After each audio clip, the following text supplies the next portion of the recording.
Hello everyone! Welcome back to The Rachel Show! If you don't know already, my name is Rachel. I'm going to be 42 in April and I am almost $97,000 in debt and I don't even own a home, y'all. The travesty of this. I wanted to make this video for the longest time. On one hand, what held me back is I was scared to be this vulnerable online and I didn't want to be judged for all my past indiscretions. Is that the right word to use? Anyway, past bad decisions. And then, but on the other hand, I want to make this video because I just know I'm not the only elder millennial out there with so much debt and nothing in this world to show for it. At least that's how I feel. I am very blessed to have two children that are grown and they are out in the world doing great things. I love them so dearly. And I do have a car that I paid off.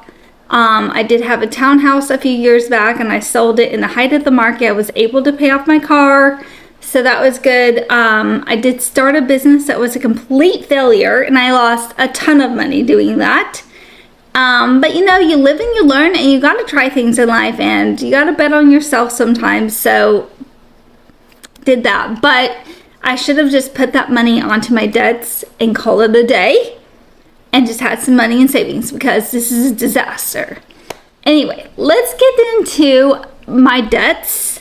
And yeah, I don't have a plan for paying them off, but I'm almost 42 years old and I want to go into 42 feeling my best, looking my best, all the things. I just want to take charge and live the life that I want to live. I'm only getting older. Am I going to wake up when I'm 50 and say that I wish I've done all the things and found some kind of balance between living life and paying off debts?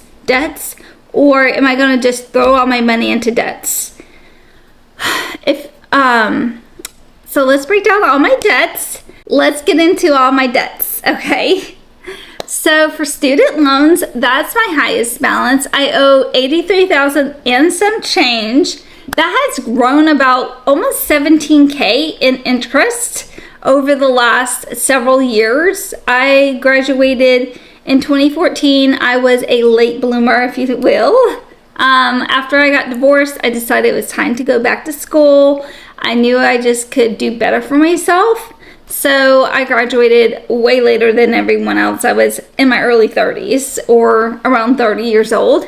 So I've only been out of school for about 10 years. And in the last 10 years, I've only been able to make the minimum payments. And prior to going back to a brick and mortar school in my late 20s, I went to University of Phoenix in my early 20s when I was a young stay-at-home mom. Didn't have any self-confidence, didn't have any self-worth, didn't think that I could go to school and pass, college and pass. Although I did pretty decent in high school, you know, I didn't do the greatest. I was a pretty CB kind of student, sometimes a D in there. But I did pretty well in school and I don't know why. I just never had the confidence to put myself through college. So I did University of Phoenix, which, if you know, is a for-profit college. So I came out of that school with so much debt. I am still waiting to see if my student loan debt is going to be forgiven. I've sent in all the stuff that I need to send in, and it's still sitting as pending. So I'm still waiting on a decision, but right now I still owe $83,000 and some change in student debt. And I don't know, I'm hoping that some, if not all of that, all of it won't be forgiven because I have money from when I went to a brick and mortar school in my late 20s, like I was saying. I went to Western Carolina. If you know anything about North Carolina, it's a very tiny little school, but it's one of the cheaper ones in North Carolina, and that's why I chose it. And then the rest of my debt is split between two credit cards, and I have my iPad out here. I'm cheating. It's going to tell me how much exactly I owe because I will forget, and I have forgotten. So So for my Discover card, I owe $6,453.06. And for my Truist credit card, I owe $7,230.94. And both of them have an interest rate between 18 to 23%.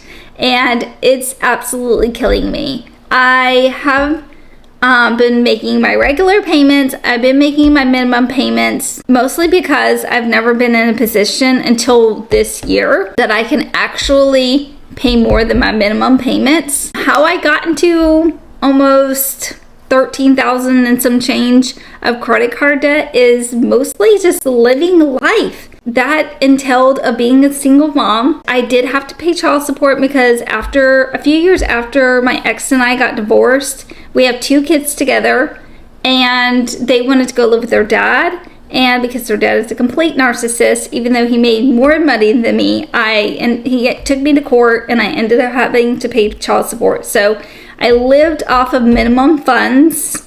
I at times did have 2 jobs, but then that would also take away from the time that I got to spend with my kids. So a majority of my adulthood life since being divorced for the last 12-ish, somewhere around there years, I have been living off minimum funds, using my credit cards to survive, buy groceries, put gas in my car. Occasionally, yes, I went out to eat. Occasionally, yes, I probably bought some clothing and Target runs, and I've made some bad decisions. I'm not lying. I'm not saying I'm holier than thou. But majority of that did go to helping to pay to, feed myself and my kids and my dog and all of that. And there were some bad decisions in between all of that. And that's why I'm in $13,000-ish of credit card debt. And I figured that we can do a little series on this page where every payday we can put some money on the credit cards and watch the balances drop. I don't really know anything other than that.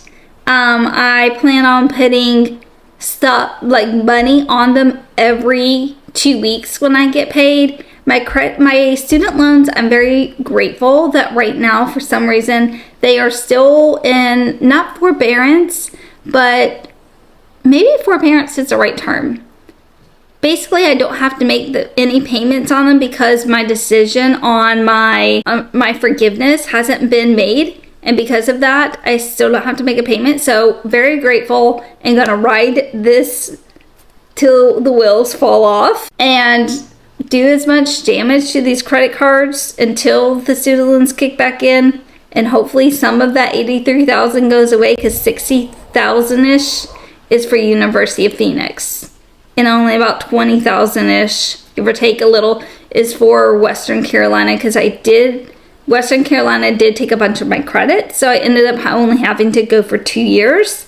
So that's why I only owe about $20,000. It's like half of what you would normally get for a bachelor's degree. Yeah, I don't know. Let's follow along on this journey. Let's hope that we can pay these off. I wanted to be transparent, but I also know that I'm not the only elder millennial in this situation. My goals in life are to be able to buy a house one day. I did have a house, but buy a house here in Florida where I live.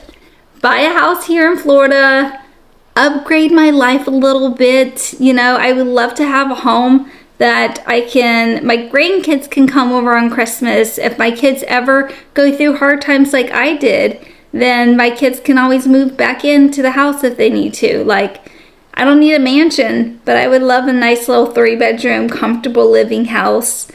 A car that works perfectly, a few dollars in the bank for emergencies. I'm not asking to live large, but I want to be able to pay off these debts, and I just know that I can. I don't know. Let's follow along. I love y'all.